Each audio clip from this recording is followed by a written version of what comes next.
Hey, good morning everyone. My name is Dr. Mara Frances Kizova. I work with Age with Grace Health Services, and with me today is Dr. Somta Ude, and I also work and direct Age with Health Care Services. So we're here to discuss on dementia in caregiving, because that's a common condition that we get to see when we are caring for our clients at home. So I'll be asking some questions and we'll have these interactions going. Okay? All right, you're welcome. So I'll start with asking, what is dementia? Dementia is a medical condition, very chronic in nature, that affects our thinking, our functioning, our memory. And it comes closer when we get older because of changes that happen in the brain functions and other factors. Oh, can dementia be cured? Dementia is not curable, but it can be controlled with all the resources we are going to mention, and people can actually live normal life and with good supportive system and good understanding of the underlying cause of dementia, which is multifactorial. Okay, so knowing that dementia cannot be cured, it means it's chronic, and if it's chronic, it mostly managed at home. So how do you think dementia can be managed at home? Yeah, dementia, like I said, it becomes very obvious commonly as people age and as people get older, and of course requires a more comprehensive support from the family, from the caregivers, from the health system, from even the social system in the community. So the long-term care requires that cooperative care, and nobody gets hospitalized forever for dementia. So most of the time they get discharged home. So it's really one of the major conditions for home-based care services. Okay, so if dementia involves forgetfulness, that means routine is important. Yes. So how can we manage routine? How do we improve routine? Why is it important? That's a good question, because people think that people wake up with dementia, but dementia comes up in a subtle way. It affects the functioning, the reasoning, the judgment, the memory, like I said, and when it becomes obvious, when we say people are wandering, people got lost, that's not when dementia started, and that's when it begins to impact the system, impact the family structure. So to be able to support the family, there has to be routine. A person with dementia has a structure, has a routine, that when you disrupt it, they sundown. We call it sundown. They really freak out.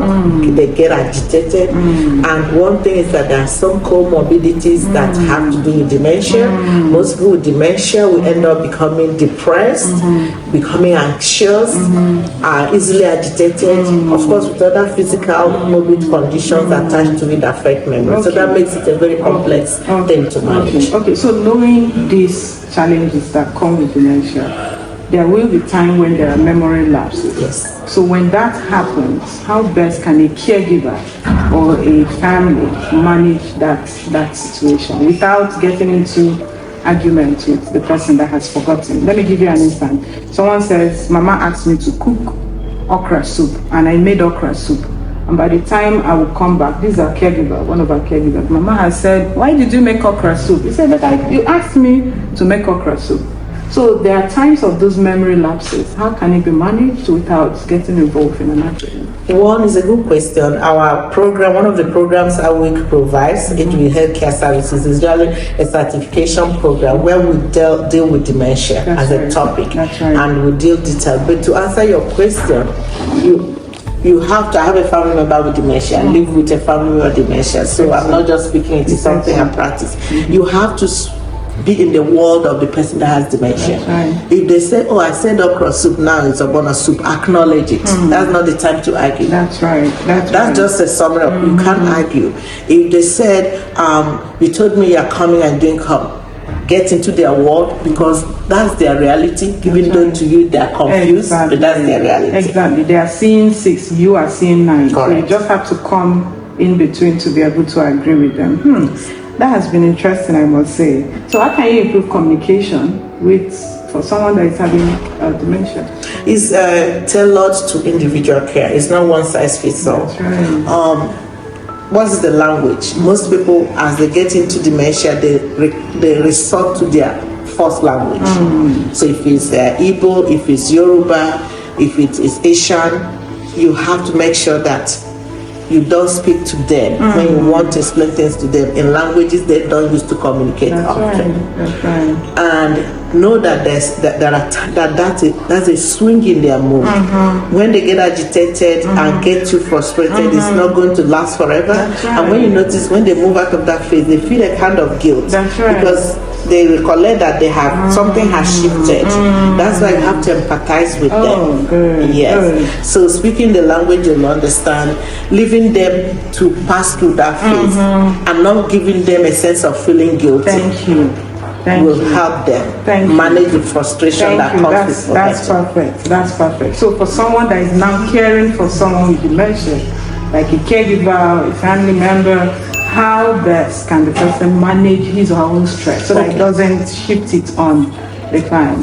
Yeah, I can relate with that. I can tell you, to be sincere, when I first experienced sundown with a family member, as professional as I've taken care of them outside, I couldn't connect the two.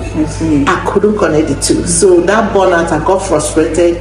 But what has helped me is I went back to watch videos and educational information on that condition. I have to come to terms and accept that this family member now has this, and then educate myself. And I also take breaks. That's what I would encourage. Don't speak up.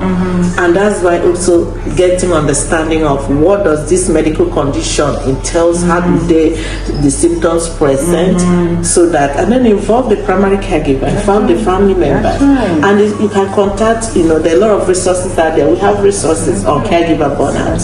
It happens not only with taking care of dementia patients, it happens with caregiving at any level. So if you are not psychologically prepared, mentally prepared, intellectually prepared, and you're even hungry, some people fast for 3 days. That's not, if it's doing 3 days fasting, your sugar is low, you are freaking out, you're not going to be a happy camper. So two of you are not going to help each other. So understanding yourself and knowing when to get support for yourself and being very frank with it. I know.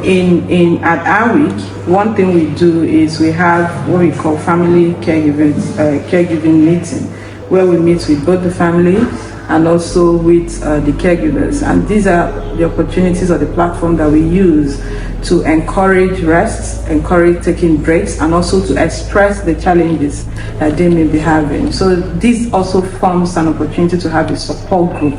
So as a caregiver, the family, is important to reach out to a company like this, an AWIC, where we already train caregivers that provide professional care for those that are living with dementia. And that will get me to my last question. When should I seek professional help for a family member that lives with dementia? A time comes when home health care might not be the best option, when that patient is beginning to be aggressive, agitative, and becomes a safety concern for herself or himself, and for the caregivers and the family members. At that point, you have to notice who is the medical person, or take the person to emergency, or take the person to the hospital, so they can stabilize the patient and maybe give them some medicine and maybe reevaluate to know whether things are advancing and modify the treatment and the care plan. Okay, so I am a family. My family has my mom or my dad that has a case of dementia and needs someone to, take care of her or support her at home. Where will you recommend that I seek such? I will tell you that home health is where we're going.